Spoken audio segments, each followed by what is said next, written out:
മോഹൻലാലിന്റെ അമ്മ ശാന്തകുമാരി അന്തരിച്ചു. കൊച്ചി എളമക്കരയിലെ വീട്ടിൽ ഉച്ചയ്ക്ക് 1:30 അന്ത്യം. 90 വയസ്സായിരുന്നു. വാർദ്ധക്യ സഹജമായ അസുഖങ്ങളെ തുടർന്ന് ഏറെ നാളായി ചികിത്സയിലായിരുന്നു. നാളെ ഉച്ചയ്ക്ക് ശേഷം തിരുവനന്തപുരത്താണ് സംസ്കാരം.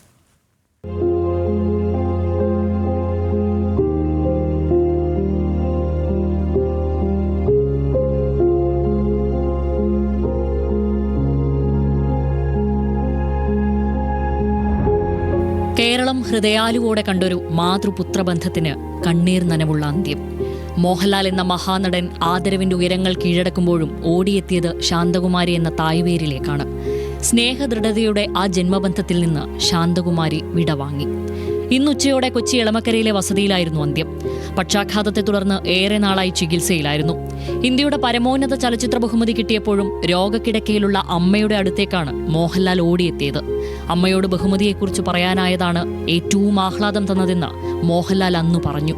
അമ്മയുടെ കഴിഞ്ഞ പിറന്നാൾ താരം ആഘോഷമാക്കിയിരുന്നു.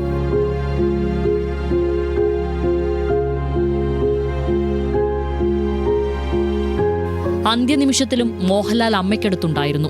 മോഹൻലാലിന്റെ കുടുംബവുമായി അടുത്ത ബന്ധം പുലർത്തുന്ന ആത്മമിത്രം മമ്മൂട്ടി വിവരമറിഞ്ഞപ്പോൾ തന്നെ വീട്ടിലെത്തി. രാഷ്ട്രീയ സിനിമാ രംഗത്തെ പ്രമുഖർ വീട്ടിലെത്തി. പരേതനായ വിശ്വനാഥൻ നായരാണ് ഭർത്താവ്. മൂത്തമകൻ പ്യാരിലാൽ 2000-ലാണ് മരിച്ചത്. നാളെ തിരുവനന്തപുരം ഉടൻമുകളിലെ വീട്ടുവളപ്പിലാണ് സംസ്കാരം. ഭർത്താവിനും മൂത്തമകനും അരികിലാകും അന്ത്യവിശ്രമം.